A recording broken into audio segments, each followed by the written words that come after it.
فاتحہ 3 دفعہ سورہ توحید پڑھ کر تمام مومنین مومنات محرومین تمام علماء تمام شہداء اور یہ خاص طور پہ جسٹس ریٹائر سید جعفر شاہ صاحب، والدہ محترمہ سید منور حسین، سید کاظم علی شاہ کاظمی، شہید ضیاء الدین، اور حالیہ میں جو 2 جوان شہید ہوئے، استاد شہید سبت جعفر، شہید سردار، شہید عارف حسینی کی روح کو پڑھ کر بخش دیں۔ بسم اللہ۔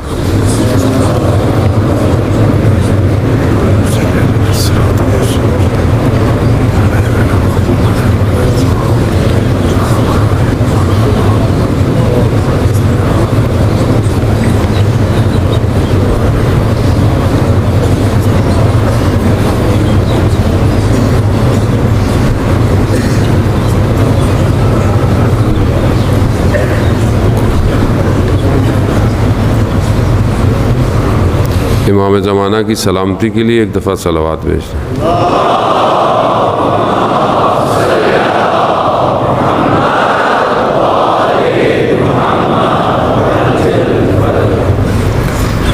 لا حول ولا قوة الا باللہ العلی العظیم۔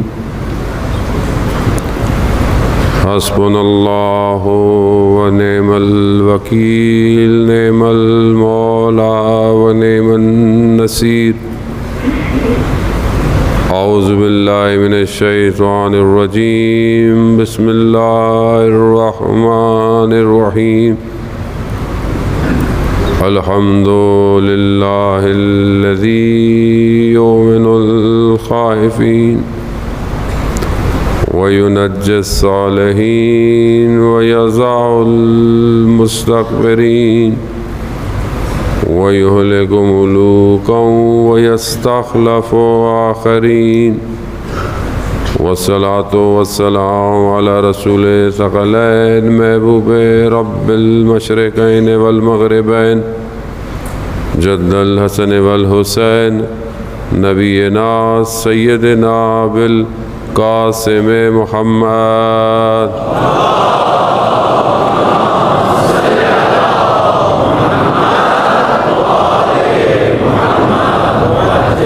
وعلى آلہ الطیبین الطاہرین المعصومین، لا سیما بقیت اللہ فی الارضین، روحی وارواحنا للتراب مقدم الفدا، ولعنۃ اللہ علی اعدائہم اجمعین۔ بسم اللہ الرحمن الرحیم۔ رب اشرح لی صدری ویسر لی امری واحلل عقدۃ من لسانی یفقہوا قولی، اما بعد فقد قال اللہ تبارک و تعالی فی کتاب الحکیم والقرآن المجید، وما خلقت الجن والانس الا لیعبدون۔ صلوات بھیجیں محمد۔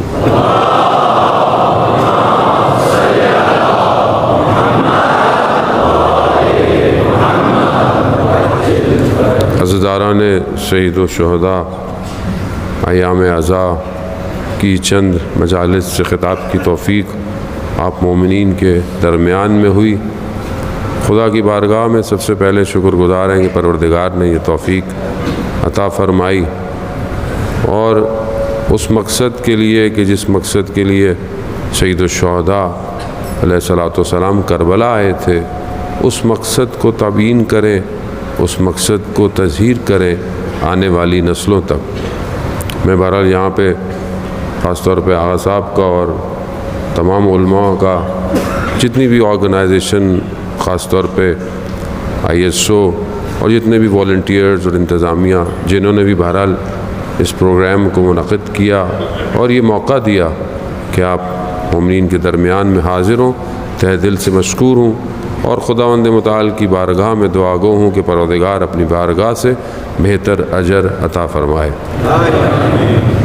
میں خود بہرحال ذاتی طور پر بھی بہت عرصے سے چاہتا تھا کہ میں یہاں پہ تشریف لاؤں، اور وظیفہ ہے بہرحال، اس میں وقت کی یا کوئی ایسی کوئی بات نہیں کہ ہم نے وقت نکالا، وقت ہمارا ہے ہی نہیں، وقت امام کا ہے، اور جہاں امام کی نوکری ہے وہاں انسان نے جانا ہے۔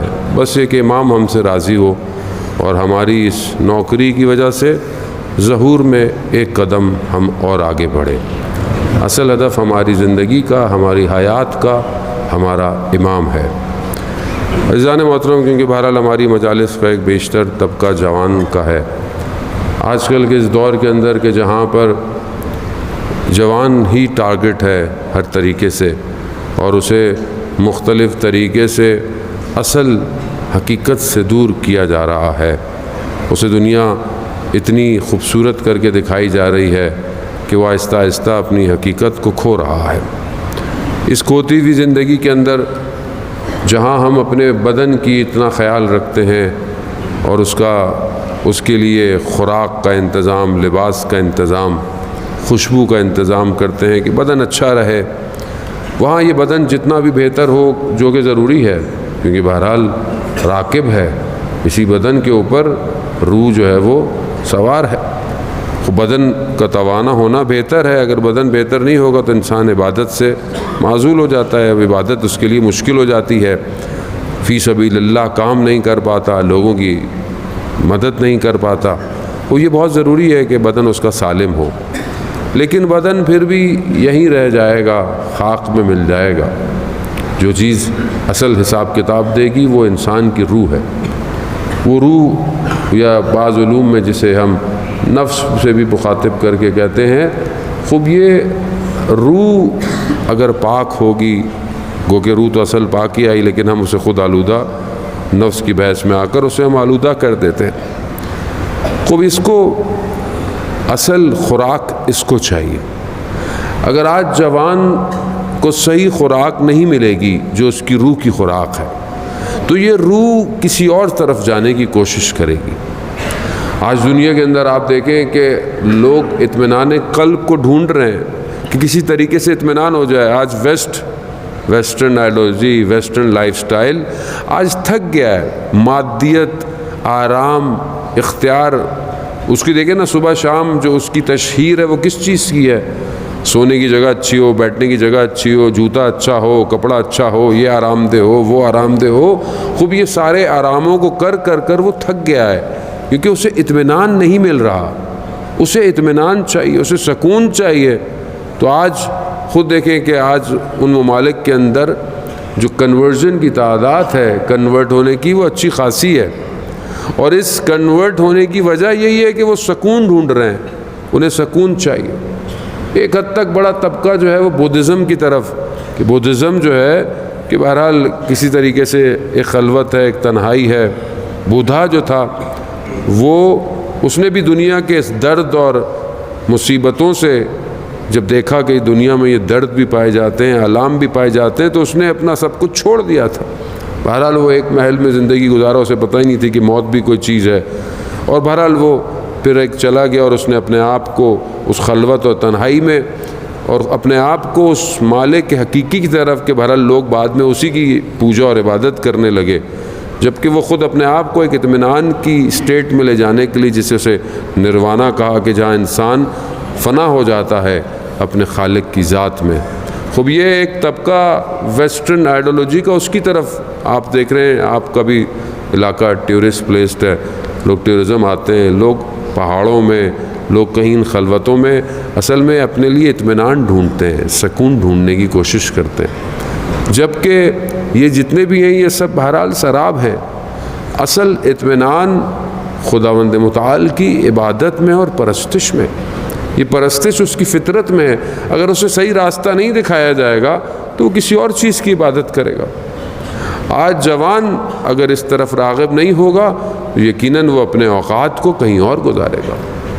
جس جوان کو تہجد کی نماز کی لذت کا نہ علم ہو، ظاہر ہے وہ اپنی وقت کو دنیا کی لذتوں میں گزارے گا، اور جسے خدا کی بارگاہ میں کھڑے ہونے کی لذت مل جائے، چاہے وہ کبھی بھی سوئے، اسے خود بخود ملائکہ اٹھا دیتے ہیں۔ آیت اللہ شمس الدین عالم دین کا بیان کرتے ہیں کہ ان سے لوگوں نے سوال کیا کہ آپ جو ان کے قریب لوگ تھے، آپ کس طرح اتنا پرفیکٹ وقت پہ، ایک دقیق وقت پہ آپ شہر میں اٹھ جاتے ہیں؟ کہا کہ جو ملائکہ میرے موکل ہیں، میں ان سے کہتا ہوں، وہ مجھے اس وقت میں بیدار کرتے ہیں۔ وہ انسان اس کمال کی طرف چاہتا ہے، بہرحال میں آپ کا زیادہ وقت نہیں لوں گا. ہم متوجہ ہوں کہ ہم اپنے قلب کو بیدار کیسے کریں. خوب یہ سب ویسے ہی ہے، بدن وہی ہے، سب کچھ وہی ہے، لیکن جب انسان اپنے اندر سے تبدیل ہوتا ہے تو اس کے لیے دنیا بالکل ڈیفرنٹ ہو جاتی ہے. اس کی پرسنالٹی، اس کی کردار بالکل چینج ہو جاتا ہے، جبکہ انسان وہی ہوتا ہے. پہلی چیز جو عرفاء اور علماء بیان کرتے ہیں کہ جہاں ابو علی سینا نے بھی جو ہے وہ کئی منازلیں بیان کی ہیں، وہاں علماء بیان کرتے ہیں کہ پہلی چیز جو کہ بیدار کرتی ہے، جسے وہ یقظہ کہتے ہیں، بیداری، وہ کوئی نہ کوئی حادثہ ہے زندگی میں. ہر کسی کی زندگی میں ایک نوک ہے، ایک کھٹکھٹ ہوتی ہے، یا کوئی قریبی شخص دنیا سے چلا جاتا ہے، یا کچھ اس کا چھن جاتا ہے، یا کوئی ایسا حادثہ ہر کسی کی زندگی میں آتا ہے، اور یہ یقظہ اور یہ بیداری اس کو متوجہ کراتی ہے. یہ پہلا سٹیپ ہے. حدیث عنوان بصری جسے امام جعفر صادق علیہ الصلوۃ والسلام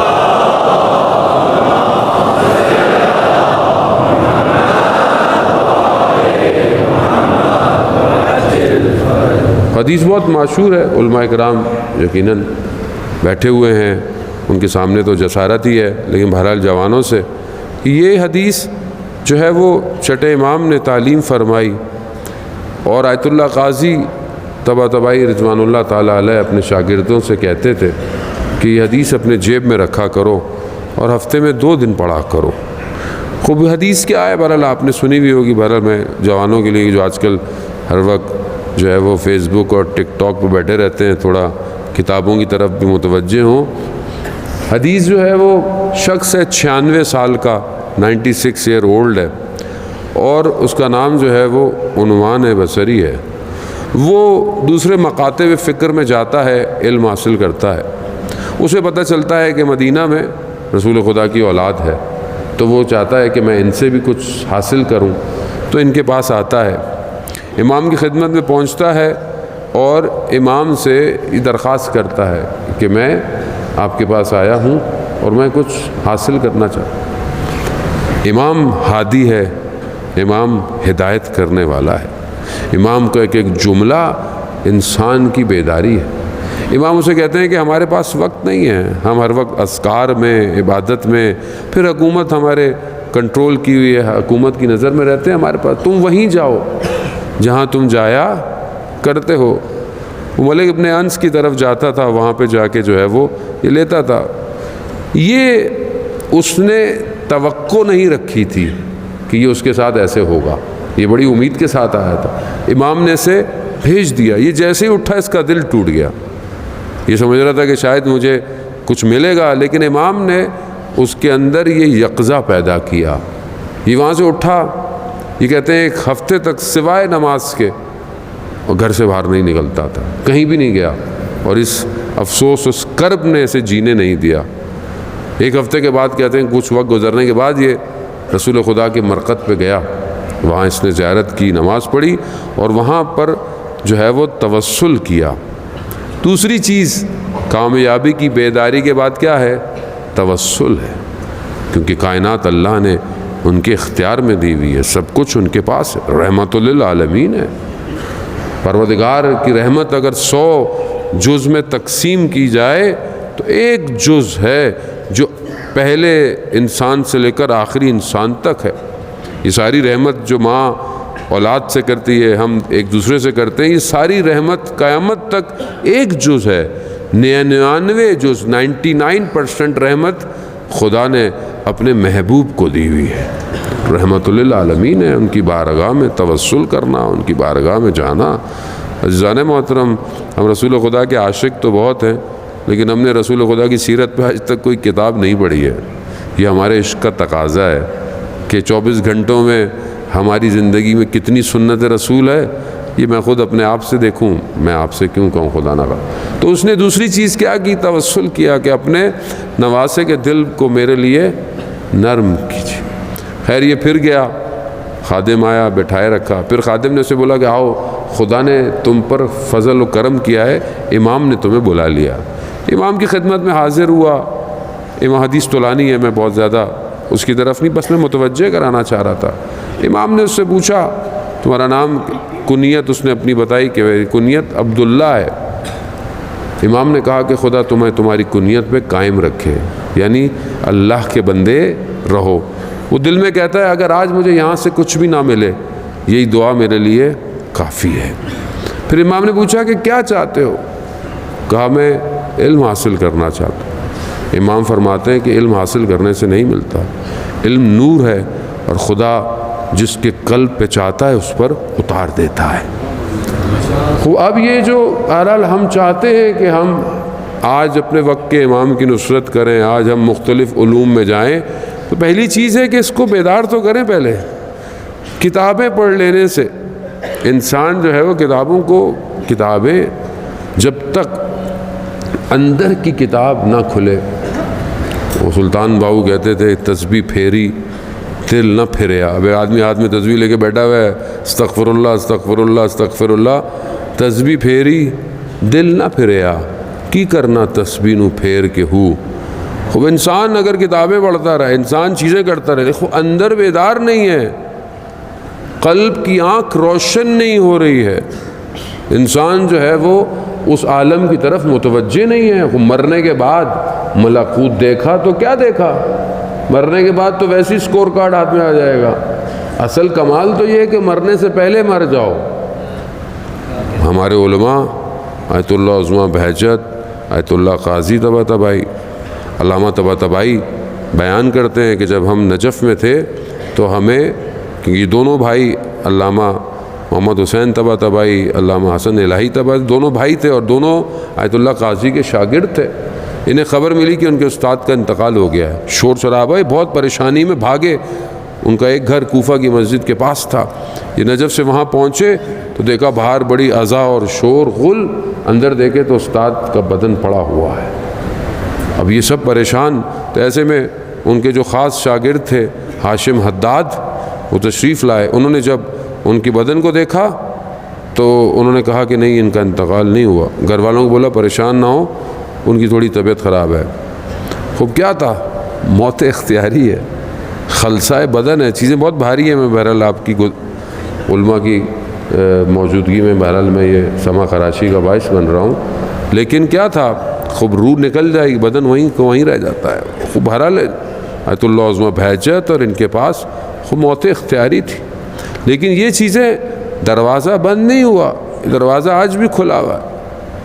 آج بھی انسان اپنے آپ کو موت سے پہلے موت کو دیکھ سکتا ہے، مرنے سے پہلے اپنا ملکوت دیکھ سکتا ہے۔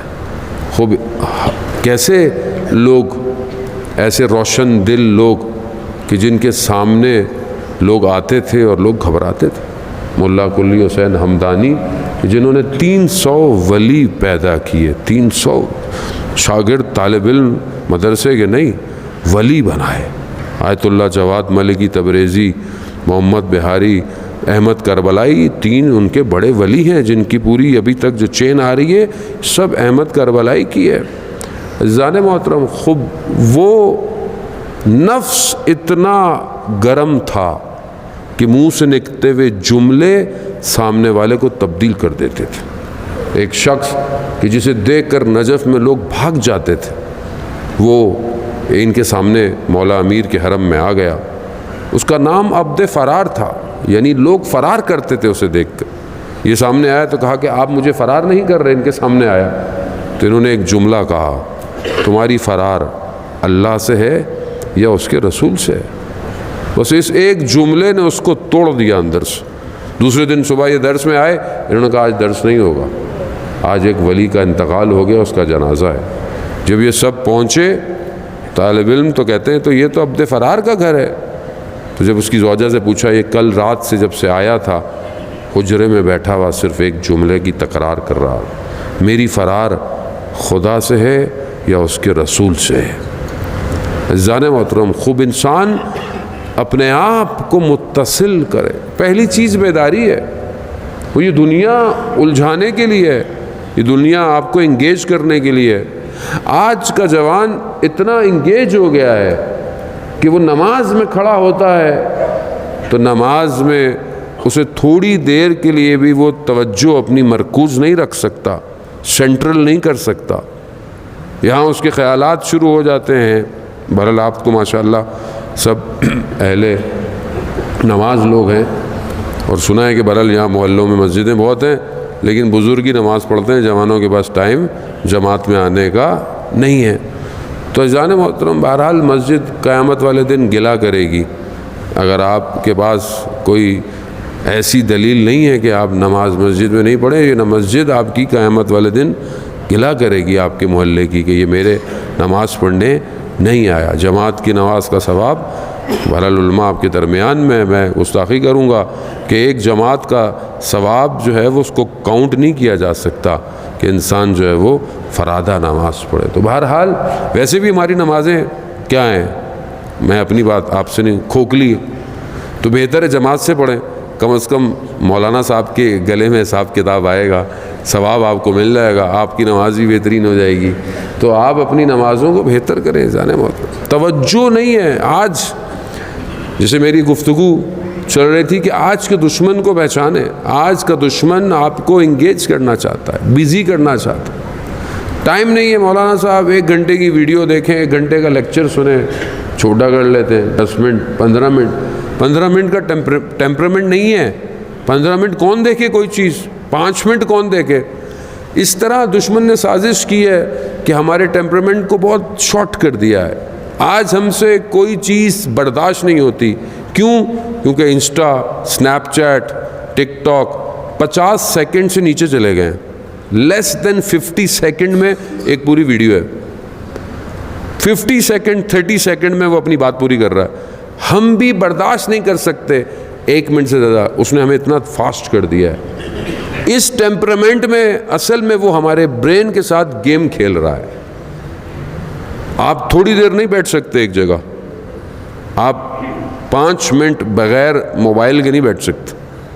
ہاتھ آپ کا کیا کرتا ہے؟ ہر وقت بے چینی ہے، اس کا کام ہی بے چینی کرنا ہے، اور پھر آہستہ آہستہ وہاں لے آتا ہے کہ انسان خودکشی کی طرف چلا جاتا ہے۔ یہ خاص طور پہ جو گیم ہے، ان کا جو انفراسٹرکچر ہے، یہ آپ کے ہمزاد کو کریٹ کرتا ہے، آپ کا ہمزاد اس کے اندر انوالو ہے، اور آپ سمجھ رہے ہوتے ہیں کہ شاید میں کھیل رہا ہوں، آج وہ online game online ہو گیا، اب سب کچھ آن لائن بیٹھے ہوئے پوری دنیا خوب آپ کو اتنا انوالو کرتا ہے۔ ہمارے ایک دوست ہمارے ساتھ سفر کر رہے تھے، مسلسل میں نے دیکھا وہ ایک گیم کھیلے جا رہے ہیں، کھیلا اچھے خاصے بڑے پڑھے لکھے آدمی، لیکن جب دیکھوں ٹیبلٹ میں گیم، گاڑی میں بیٹھے۔ ایک دن میں نے بہرحال ان سے معذرت کے ساتھ کہا کہ میں نے کہا قبلہ یہ جو تھوڑی دیر آپ کر رہے ہیں، اس کے بجائے اگر آپ تھوڑی دیر قرآن کی تلاوت کر لیں تو وہ زیادہ ثواب ہے۔ یہی ٹیبلٹ ہے، یہی موبائل ہے، اس پہ قرآن بھی تو پڑھا جا سکتا ہے۔ میں یہ نہیں کہہ رہا کہ آپ کی زندگی میں انٹرٹینمنٹ نہیں ہونی چاہیے، میں اس کے خلاف نہیں ہوں، نہ ہی خود رہبر معظم خود کتنا گیم کو پروموٹ کرتے ہیں، خود ہائکنگ کرتے ہیں، خود جوانوں کو جب بھی کوئی تمغہ لے کر آتا ہے اس کو باقاعدہ اسٹیٹمنٹ دیتے ہیں۔ میں انٹرٹینمنٹ کے خلاف نہیں ہوں، جو اصول دین کے ہیں وہی ہیں۔ خود امام موسیٰ کاظم علیہ السلام نے ارشاد فرمایا،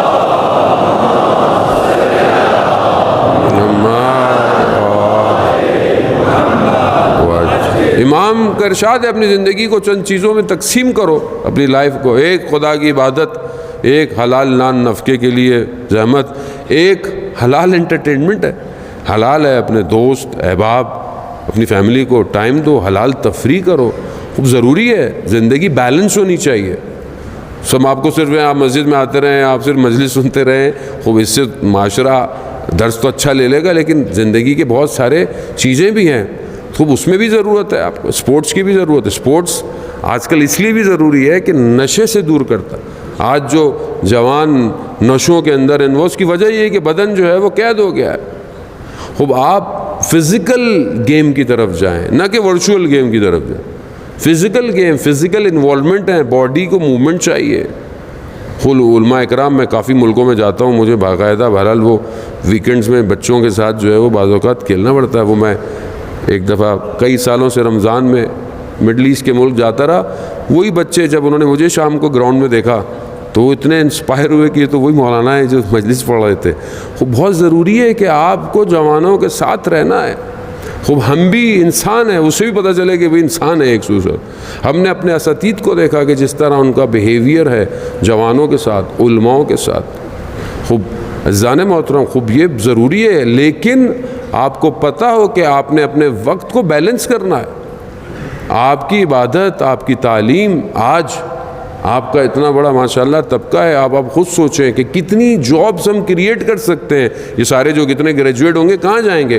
کیا ہم کوئی انڈسٹری ڈیولپ کر رہے ہیں؟ کیا ہمارے لوگ خود جہاں بیوروکریسی کی ضرورت ہے اس کے اندر کتنی محنت کر کر اپنے آپ کو بیوروکریسی کی طرف لے کے جا رہے ہیں؟ پھر کہتے ہیں ہمارے یہ مسائل ہوں، وہ مسائل تبھی حل ہوں گے جب آپ اوپر کہیں بیٹھے ہوئے ہوں گے۔ دوسری چیز کہ کون سی انڈسٹری اس ٹائم ریولوشنری ہے پوری دنیا میں، کہ جس میں ابھی اس ٹائم ہیومن ریسورس کی ضرورت ہے اور پوری دنیا اس کی طرف جا رہی ہے؟ وہ آئی ٹی انڈسٹری ہے۔ آئی ٹی کے لیے ہم کتنے کوشاں ہیں۔ آج یہی موبائل، یہی چیز اگر آپ اپنا تھوڑا انویسٹمنٹ کریں اسی موبائل پہ، آپ گرافک سیکھ سکتے ہیں، آپ سوشل مارکیٹنگ سیکھ سکتے ہیں، ڈیجیٹل مارکیٹنگ، ڈیجیٹل ایپ بنا سکتے ہیں۔ علماء کرام جو اتنی محنت کرتے ہیں، آپ ان کے دروس کو، آپ ان کی چیزوں کو ٹیکسٹ میں، کانٹینٹ میں کنورٹ کر کر دنیا تک پہنچا سکتے ہیں۔ اب لیکن یہی ہے کہ یہی جو انرجی آپ کی ہے اس کو آپ نے پازیٹیو یوز کرنا ہے۔ اگر آپ اس کو پازیٹیو یوز نہیں کریں گے تو نیگیٹو میں تو بیٹھے ہوئے آپ گیم کھیلتے رہیں، اس کیا ہوگا؟ ایک قوم گیم بنا رہی ہے، ایک قوم گیم کھیل رہی ہے۔ تو ہم کنزیومر ہیں۔ ہم نے اپلوڈ کتنا کیا؟ خوب یہ کلاؤڈ ہے نا پوری دنیا میں، ایک ویب، ایک کلاؤڈ ہے۔ اس کلاؤڈ پر ہماری اپلوڈ کتنی ہے؟ ہم تو سب کچھ ڈاؤن لوڈ ہی کر رہے ہیں۔ تو کامیاب وہ ہے جو زیادہ اپلوڈ کرے گا، آرٹیکلز اپلوڈ کرے، پکچرز اپلوڈ کرے۔ میں ایک تصویر کئی لاکھوں سوالوں کے جواب دے سکتی ہے، ایک فریم کئی ذہنوں کو بدل سکتا ہے۔ خوب آج معاشرے سے آپ اگنور نہیں کر سکتے آج معاشرے کو۔ آج معاشرہ ڈیجیٹلائز ہے، آج ہر چیز ریولوشنری ہو رہی ہے، میٹاورس کی طرف، ورچوئل ریئلٹی کی طرف جا رہے ہیں۔ خوب اگر ہم اپنے آپ کو، ہم امام کو سیکیور کیسے کریں گے؟ ہم جو کہتے ہیں کہ مولا آپ آ جائیں، مولا کہاں آئیں گے؟ کربلا میں آئیں گے، مکہ میں آئیں گے، کوفہ میں آئیں گے۔ وہ مکہ میں امام کا ظہور ہے، تو مکہ کو ہم سیکیور کر سکتے ہیں؟ خوب امام نے معجزہ تو نہیں دکھانا، امام نے معجزہ دکھانا ہوتا ہے امام بہت پہلے آ جاتے۔ خوب امام کو ہیومن ریسورس چاہیے، خوب امام کو ڈرون ٹیکنالوجی چاہیے، امام کو ڈیٹا سیکیورٹی چاہیے، ہیکرز چاہیے۔ وہ جو سیٹلائٹ جو اوپر سے دیکھ رہی ہے، وہ سیٹلائٹ امام کو اپنی چاہیے۔ خوب دشمن تو پتہ نہیں کون کون سی ٹیکنالوجیز لے کر بیٹھا ہوا ہے، دور سے ہٹ کرنے کو تیار ہے۔ تو آج ہم کیا اپنے امام کی سیکیورٹی کے لیے کچھ کر رہے ہیں؟ یا صرف دعائے سلامتی امام زمانہ پڑھ کر گھر چلے جاتے ہیں؟ خزانے محترم آج کے دور کو سمجھے، زمانے کا امام ہے۔ زمانے کا امام یعنی جس ایرا میں ہم ہیں، جو کہ ٹرانس ماڈرنائزیشن سے اوپر چلا گیا ہے، مین مشین سائبورگ ہو گئی ہے۔ خوب اس میں محنت کی ضرورت ہے، اس میں آگے نکلنے کی ضرورت ہے، جدت کی ضرورت ہے۔ خوب اپنے اس خلا کو توڑیں، ہم آگے کی طرف بڑھیں جانے، ورنہ ہم نئی نسل کو کھو بیٹھیں گے۔ جب آپ اس کے لیے کوئی چیز پرووائڈ نہیں کریں گے، صرف روکتے رہیں گے تو جب آپ بچے کو بولے یہ نہیں کرو تو وہ کیا کرے؟ اس کو آلٹرنیٹ تو آپ کو دینا پڑے گا۔ بچے کو بولو بیٹا یہ نہیں پڑھو، اچھی نہیں ہے، تو پھر اس کو اچھی کتاب دینی پڑے گی۔ تو پھر اس کو اچھی کتاب دے، اس کو سٹوری دے، اس کو اچھے قصے سنائے، اس کو فکشن کریٹ کرے تاکہ وہ ڈیزائن کر سکے۔ آپ سوچیں کہ جو ایک شہید ہے کہ جسے فادر آف میزائل کہا جاتا ہے، وہ جسے امام خمینی نے جب انہیں کہا کہ جاؤ رشیا، اور رشیا جا کر ان سے ٹیکنالوجی لے کر آؤ، رشیا نے ٹیکنالوجی دینے سے انکار کر دیا۔ اب یہ واپس آیا تو ان کو بہت زیادہ جو تھا وہ دکھ تھا کہ میں امام کی خدمت میں کیسے جاؤں۔ یہ فوراً مشہد مقدس امام کی زیارت پہ چلا گیا، امام کی زیارت کی، امام سے توسل کیا، واپس آیا۔ واپس آ کر اس کی بچی بہت عرصے سے اسے کہہ رہی تھی کہ یہ میں نے ایک ڈرائنگ بنائی ہے، اس ڈرائنگ کو صحیح کر لیں۔ بار بار وہ یہ کرتی چھوڑ دیتے تھے۔ اس نے بولا چلو بچی ہے دیکھیں۔ جب اس نے بچی کو ڈرائنگ بنا کر دی اور اپنے اس کیفیت میں تھا، جو ڈرائنگ بنی وہ میزائل کا پورا نقشہ تھا۔ وہ خدا خود مدد کرتا ہے ذہن محترم جب آپ توسل کرتے ہیں امام کی بارگاہ میں، اور وہ آج اس کی قبر کے اوپر لکھا ہوا ہے فادر آف میزائل. خوب یہ جتنے بھی دنیا میں دائیں بائیں لگ رہے ہیں ہر جگہ، اصل بنانے والا وہی ہے. عزیزان محترم، خوب جب آپ اپنے خول سے باہر نکلیں گے تو امام جس کا صاحب زندہ ہو انہیں پریشان نہیں ہونا چاہیے. ابو الحسن اصفہانی کا واقعہ، بہت بڑے عالم دین اپنے زمانے کے مہاراج تقلید تھے نجف کے اندر، ایک گاؤں دیہات میں رہنے والے تھے اور وہاں سے اصفہان پڑھنے آئے. کسان کے بیٹے تھے، کہا میں پڑھنا چاہتا ہوں. آئے، والدہ نے کہا والد سے کہ جا کر اپنے بیٹے کی حالت دیکھ. شدید سردیوں کی کہتے ہیں راتیں تھیں. مدرسے میں جب پہنچے اپنے بیٹے کے پاس تو حجرے میں دیکھا کچھ بھی نہیں ہے، نہ کوئی چیز ہے روشن کرنے کے لیے، نہ کوئی گرم کرنے کے لیے، کچھ بھی نہیں ہے، کوئی ایسی چیز نہیں ہے. تو اپنے بیٹے پہ ناراض سے ہوئے کہ اس سے تو بیٹا بہتر تھا، گاؤں میں کچھ دو لقمے تو مل جاتے تھے. ان کا بڑا دل ٹوٹا. یہ مدرسے کے صحن میں آئے، انہوں نے امام زمانہ سے توسل کیا، کہا مولا میں تو آپ کی نوکری ہے، مجھے ہر چیز قبول ہے، مجھے ہر چیز منظور ہے جیسے بھی ہو، مگر میں آپ کی نوکری نہیں چھوڑ سکتا. میں والد کو کیا کہوں؟ میرے باپ شریعت میں بہت بڑا مقام رکھتا ہے. یہ کہہ کر ابھی گئے تو مدرسے کے خادم نے کہا کہ سید کوئی دروازے پہ کھڑا ہوا ہے. جیسی دیکھا تو یہ تو پہچان نہیں پائے. وقت کا امام خود موجود ہے. چیزیں دیں، کچھ آذوقہ دیا، کہا کہ کمرے میں فلانی جگہ ایک شمع ہے، اس کو روشن کرنا، روشنی بھی ہوگی اور گرماہٹ بھی ہوگی، اور کچھ چیزیں باقی بعد میں. اور ہاں اپنے والد سے کہنا ماں صاحب داریم، ہمارا صاحب زندہ ہے. یہ کہہ کر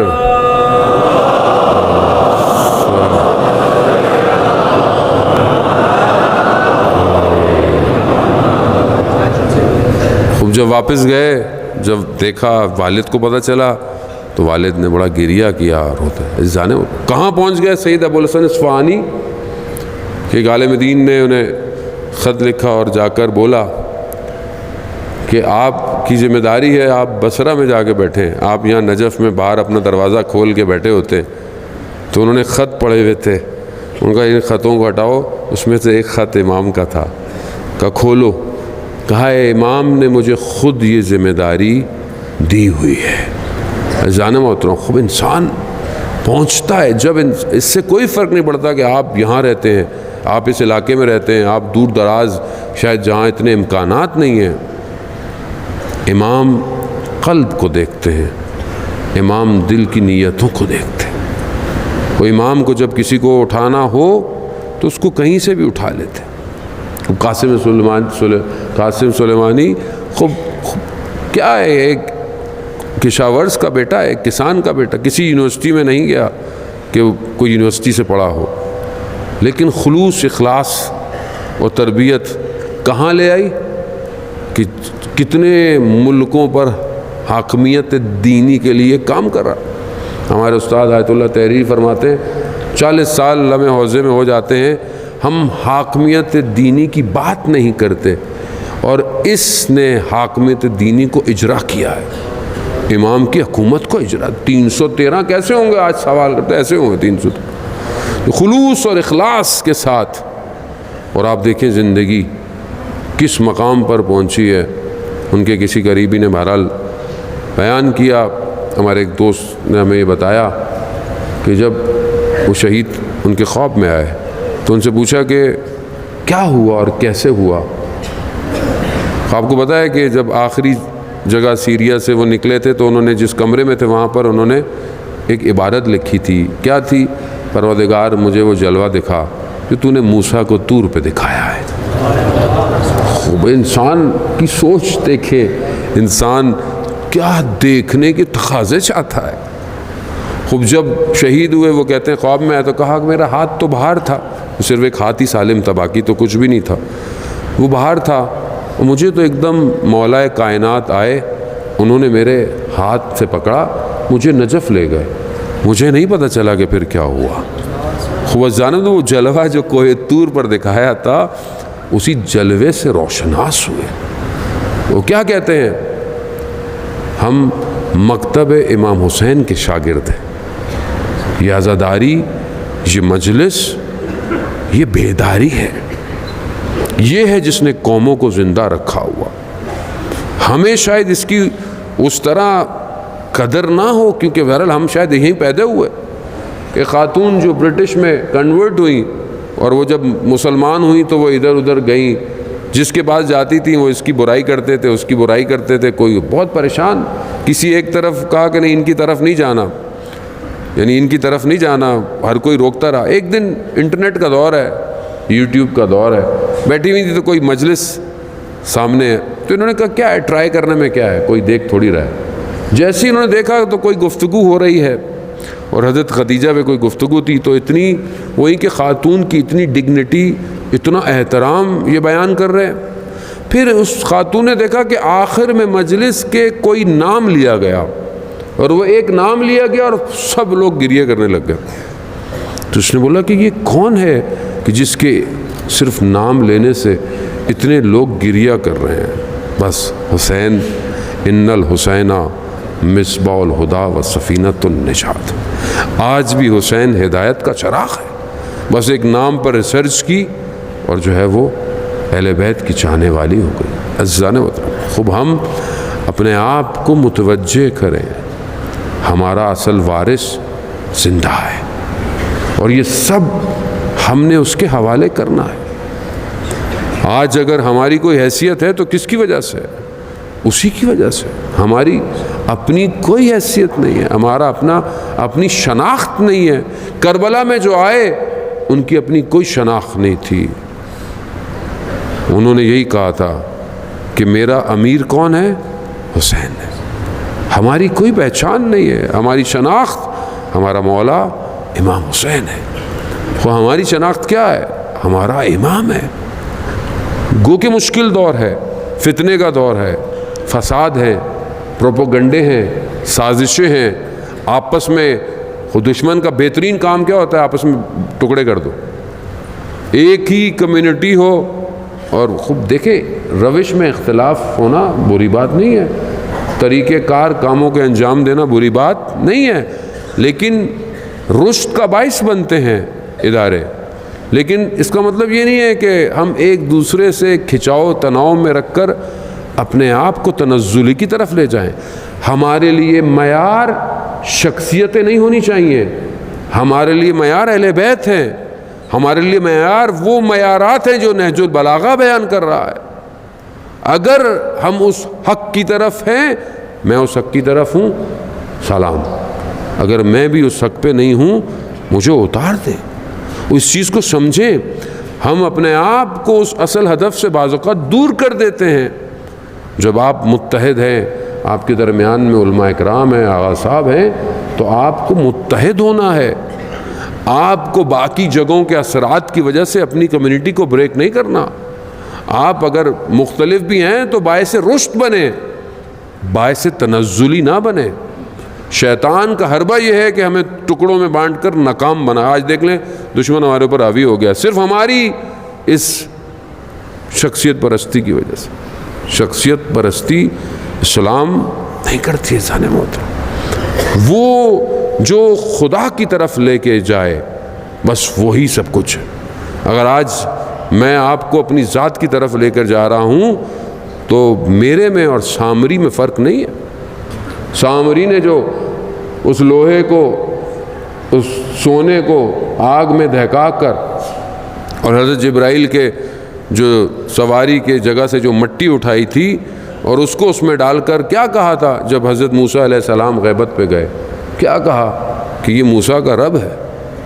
اور ظاہر ہے باطل خود کچھ نہیں ہوتا، اس میں تھوڑا حق ملانا پڑتا ہے۔ حق کو باطل کے ساتھ ملائیں گے تو ہی باطل نظر آئے گا، ورنہ کچھ نہیں ہے۔ خوب اس نے کیا کیا؟ اللہ سے اور حقیقی اس کے نبی سے دور کیا۔ خدا نہ خواستہ اگر میں آ کر آپ کو اپنی طرف متوجہ کر رہا ہوں تو میں خود بھی خسارے میں ہوں، آپ کو بھی خسارے میں لے کے جا رہا ہوں۔ اور اگر میں کہ خدا کرے کہ ایسا ہو کہ میں آپ کو اور خود اپنے آپ کو سب سے پہلے اپنے پروردگار کی طرف لے کے جا رہا ہوں۔ اصل ہدف یہ ہے، ہمیں آخرکار اس کی بارگاہ میں حاضر ہونا ہے۔ امام زمانہ بہت بلندتر صلوات اللہ صلی اللہ وجل۔ فیضان محترم، بہرحال ہم اپنے اوریجنل ٹیکسٹ، ماشاءاللہ آپ کے یہاں قرآن کے انسٹیٹیوٹ ہیں، قرآن ریسرچ سینٹرز ہیں، مدارس ہیں، خوب اپنے کردار کو ادا کریں۔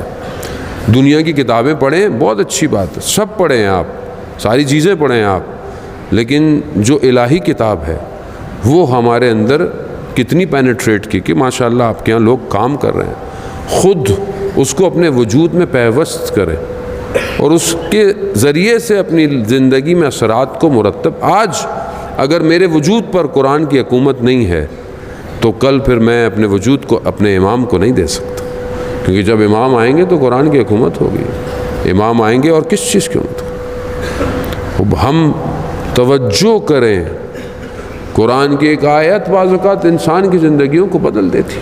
ایک شخص جو ہے وہ آیت اللہ شمس الدین ہی بیان فرماتے ہیں کہ نجف میں مولا کی خدمت میں زیارت میں گیا اور بڑا امام سے تقاضا کیا کہ کوئی مجھے ملے جس کے ساتھ میں اپنے دل کی بات کروں، میں کسی کے سامنے گریہ کروں، کچھ بات کروں۔ 2 دن ہو گئے، کچھ نہیں ملا۔ پھر امام سے اس نے یہی گزارش کی، بازار میں گیا، جزدیوں کا مدرسہ تھا، وہاں داخل ہوا، بیٹھا ہوا تو دیکھا ایک حجرے سے دروازہ کھلا، ایک نورانی چہرہ باہر نکلا، اذان دی، واپس چلا گیا۔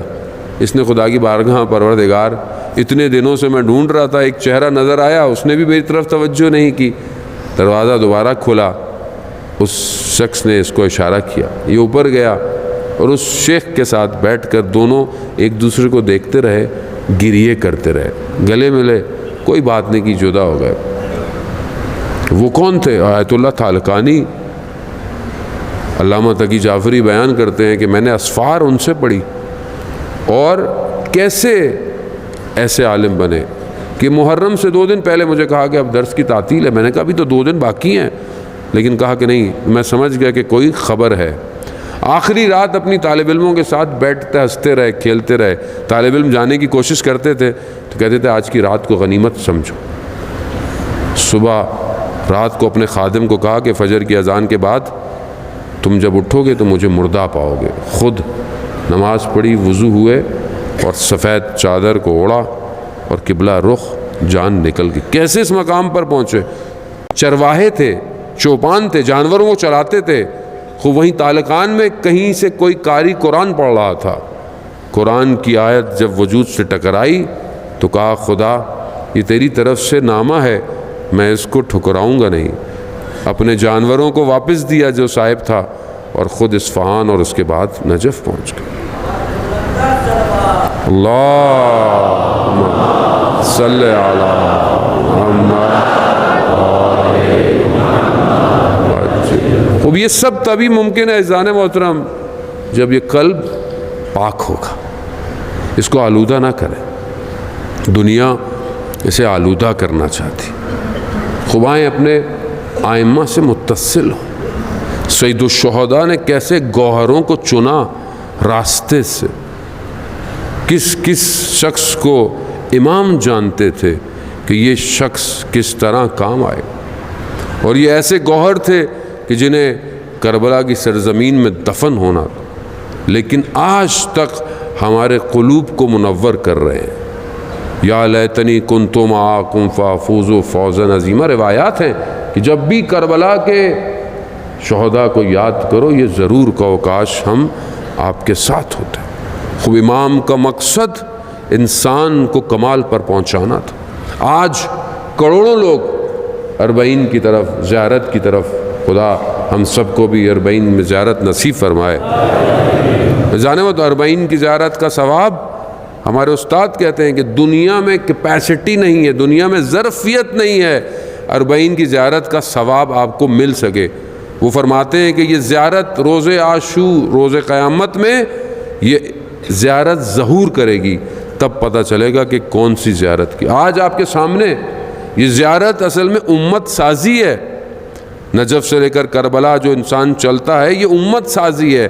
یہاں پر اصل ولایت ہے جو اتنے قلوب کو کھینچ رہی ہے. اس کھینچنے میں یہ ایک دوسرے کا سیکریفائس کرتے ہیں، ایک دوسرے کا خیال کرتے ہیں، عبادت کرتے ہیں، ایک دوسرے کی تربیت کرتے ہیں. یہ ایک 70-80 کلومیٹر میں ایک حکومت ہے، اور اس حکومت کا حاکم صرف امام ہے. اور محمد والے محمد صلوات اللہم صلی علی محمد.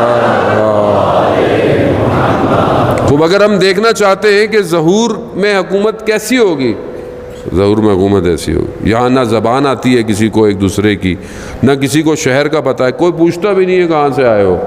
بس یہ ایک ہی آئیڈینٹی، ایک ہی شناخت، کیا ہے؟ ظاہر امام حسین.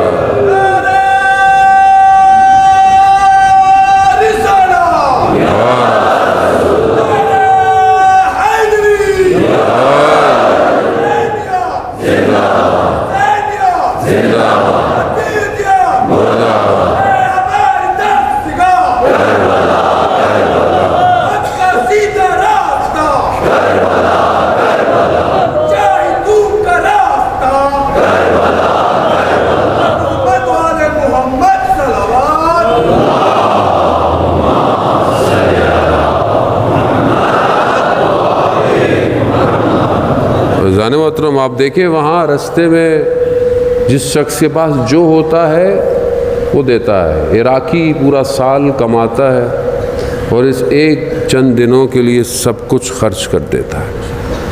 ایک دوسرے کو کھینچ کھینچ کے لے کے جاتا ہے.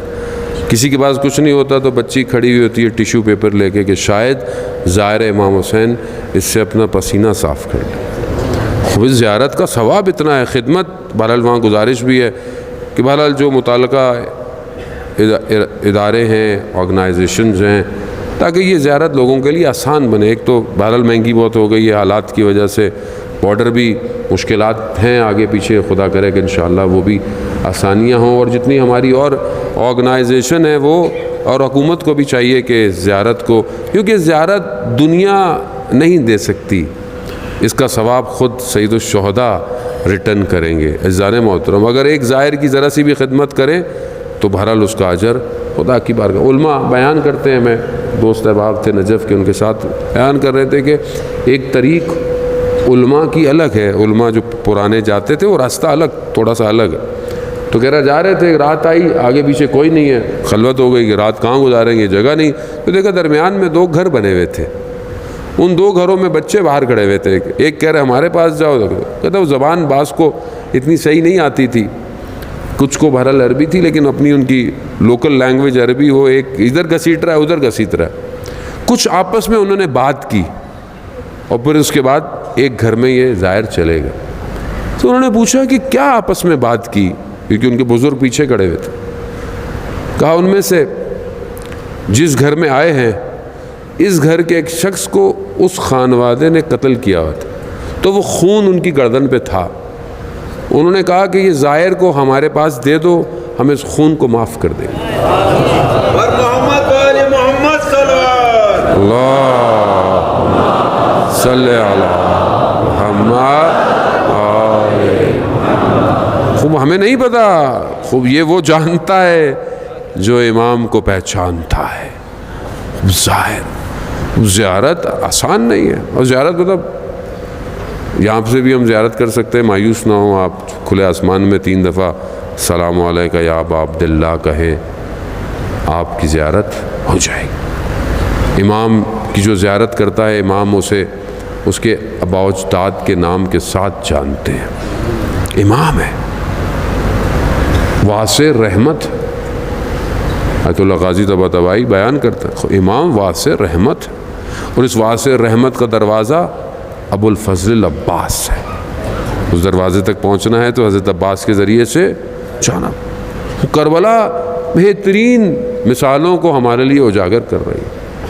وہ حضرت عباس کا کردار، حضرت عباس کی شخصیت، اطاعت کا پیکر اور وفا، یہ سب مجسم ہے.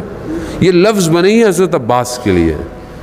وہ یہ خوبصورتی ان لفظوں میں حضرت عباس کے وجود کی، لیکن امام حضرت عباس کی کیا خصوصیت ہے؟ اپنے امام کی اطاعت ہے۔ کہیں پر حضرت عباس نے امام حسین کو مشورہ نہیں دیا، کوئی مشورہ نہیں، عباس خیمے لگا دو، عباس خیمے ہٹا دو، اطاعت۔ آج ہمیں بھی حضرت عباس سے یہ مانگنا چاہیے کہ جس طرح آپ نے اپنے امام کی اطاعت کی مولا، ہمیں ہمارے امام کی اطاعت نصیب کرے۔ خوب ہم اس طرف پڑھیں عزیزان محترم۔ بہرحال ایام چند دن ٹوٹے پھوٹے لفظوں سے میں کچھ دے تو نہیں پایا آپ کو، بہرحال ٹوٹی پھوٹی باتیں آپ کے وجود میں کر بہرحال آج آخری مجلس ہے، خدا انشاءاللہ پھر توفیق عنایت فرمائے۔ عزیزان محترم، کربلا اپنے تمام پہلوؤں سے جہاں عقل رشد ہوتی ہے، جہاں جذبے بیدار ہوتے ہیں، وہاں احساسات بھی ضروری ہے۔ انسان کی آنکھوں میں آنسو جو آتا ہے، روایات میں ہے جنت میں جو خزانچی وہاں ہوگا وہ ان آنسوؤں کو خریدے گا اور ان آنسوؤں کو اس جام کوثر کے ساتھ ملا کر اس کی مقدار کو بڑھائے گا۔ امام پر گریہ کرنا، وہ ایک قطرہ بھی آنسو ہو، یہ آنسو جہنم کی آتش سے بچا لے گا۔ کیوں نہ بچائے؟ کیونکہ مصیبت اتنی بڑی ہے۔ توسل کریں اس شہزادی سے کہ جسے ام المصائب کہا جاتا ہے، جس نے مصیبتیں اپنے بچپن سے دیکھی۔ کربلا میں ماند اگر زینب نہ بود، کربلا میں رہ جاتی اگر حضرت زینب سلام اللہ علیہا نہ ہوتی۔ شریکت الحسین ہے۔ بچپن میں مدینہ میں گھر کا جلتا ہوا دروازہ دیکھا، بابا کے گلے میں رسی دیکھی، بی بی بچپن سے دیکھ رہی ہیں ماں دیواروں کے سہاروں سے چلتی ہے، ماں کے درد بیٹی جانتی تھی۔ رات کی تنہائی میں، تاریکی میں ماں کے جنازے کو دیکھا، وہ یہ مشکلات دیکھ رہے۔ رمضان میں 19 رمضان کو بابا کے سر پہ وہ رومال دیکھا جو زرد ہو چکا تھا۔ مدینہ میں بھائی حسن کے جگر کے ٹکڑوں کو تشت میں دیکھا۔ مشکلات دیکھتی جا رہی ہے۔ جب امام حسین مدینہ چھوڑنے لگے تو بہن نے کہا کہ بھائی کہاں جا رہے ہیں؟ کہا میں شہر چھوڑ رہا۔ کہا میں بھی آپ کے ساتھ چلوں گی۔ امام نے کہا کہ اپنے شوہر سے اجازت لے، شوہر بیمار ہیں، مریض ہیں۔ بی بی ان کے سرانے پر گئیں اور آنکھوں میں سے آنسو جب ان کے اوپر گرے تو انہوں نے کہا کہ کیا ہوا؟ کہا بھائی مدینہ چھوڑ رہا اور آپ جانتے ہیں میں اپنے بھائی کے بغیر نہیں رہ سکتی۔ عبداللہ جعفر کہتے ہیں کہ ہمارے عقد میں شرط یہی تھی کہ جب آپ کے بھائی جائیں تو آپ ان کے ساتھ جائیں گے، آپ جائیں بلکہ یہ 2 میرے بیٹے لے جائیں کہ جب ضرورت پڑے تو ان دونوں کو امام پر قربان کر دیجیے گا۔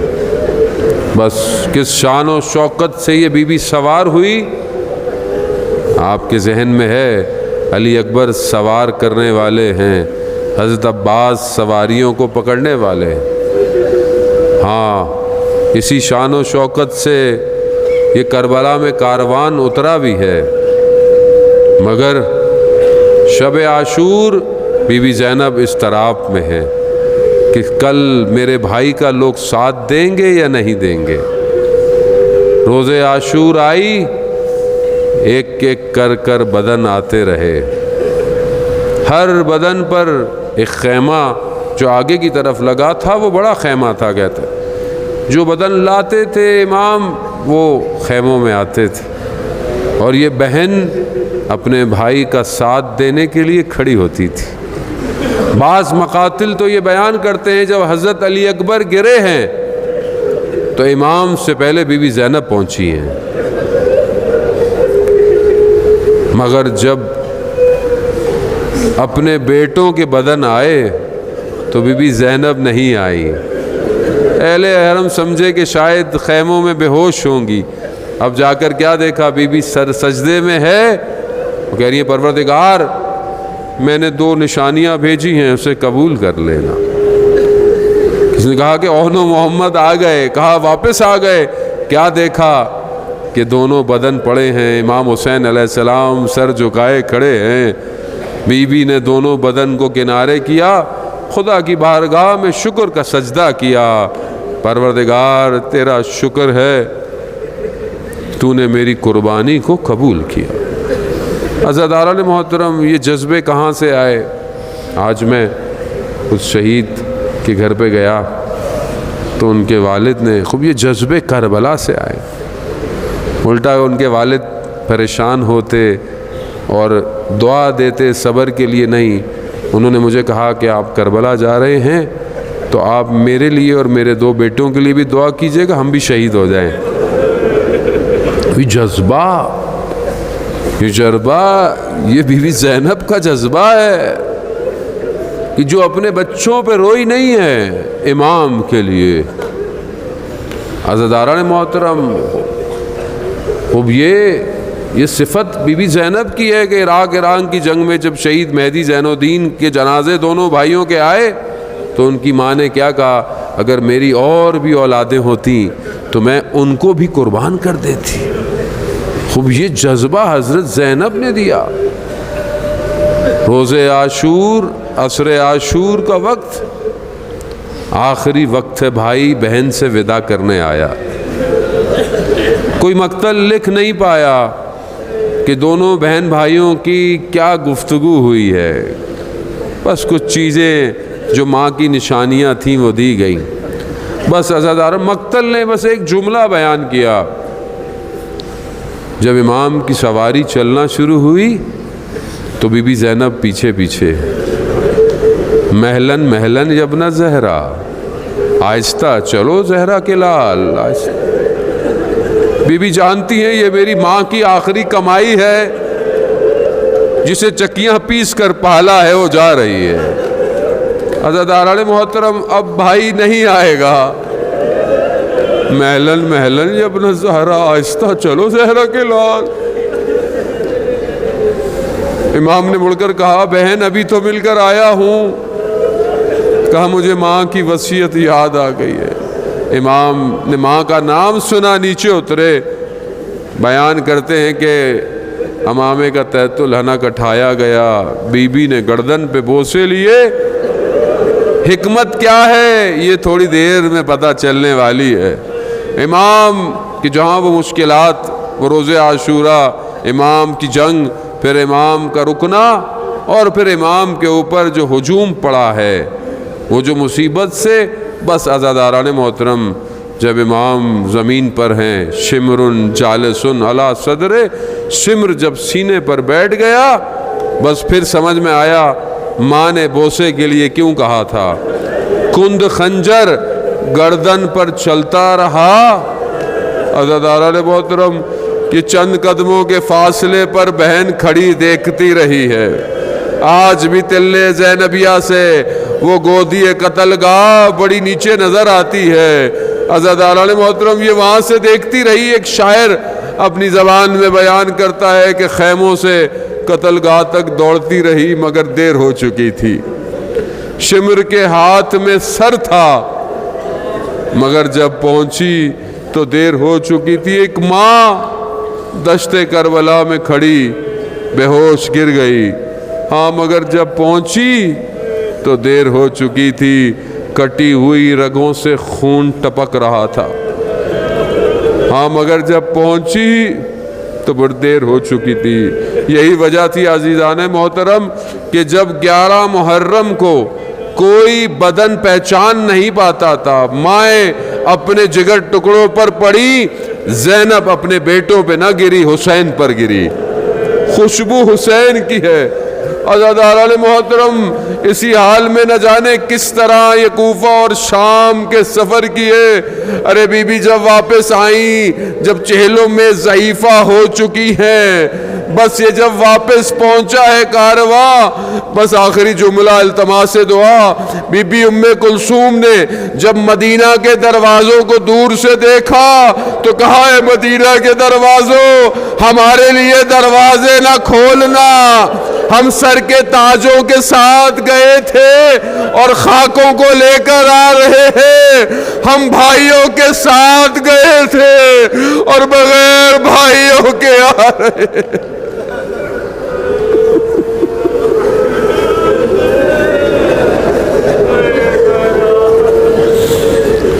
الا لعنۃ اللہ علی القوم الظالمین وسیعلم الذین ظلموا ای منقلب ینقلبون۔ پروردگار امام زمانہ کے ظہور میں تعجیل عطا فرما، ہمیں ان کے ناصروں ان کے مددگاروں میں شمار فرما۔ پروردگار یہاں کی کمیونٹی کو آپس میں محبت اتفاق کے ساتھ رہنے کی توفیق عطا فرما۔ جس نے بھی اپنا کردار ادا کیا ہے اس مجلس میں، علماء کرام، مرکز، آغا صاحب اور جتنے بھی انتظامیہ، police, ranger, scouts, I S O, volunteers, media والے، ساؤنڈ والے، ہر شخص پروردگار اسے اپنی بارگاہ سے اجر کثیر عطا فرما۔ پروردگار ہمارے وطن عزیز پاکستان کو عزت اور استحکام عطا فرما۔ سیلاب کے جو متاثرین ہیں پروردگار انہیں اس مشکل سے نجات عطا فرما، ہمیں ان کی مدد کرنے کی توفیق عطا فرما۔ کربلا 40 کی زیارت کی مشکلات کو مومنین سے دور فرما، ہمیں روز 40 کربلا میں امام حسین کی زیارت نصیب فرما۔ پروردگار ہم خطا کار ہیں، ہم گناہ گار ہیں، ہماری عاقبت خیر عطا فرما۔ ہمارے امام کو ہمارے اعمال سے راضی فرما۔ اللہم ارزقنا زیارت الحسین فی الدنیا و شفاعتہ فی الآخرہ۔ صلوات بیت محمد۔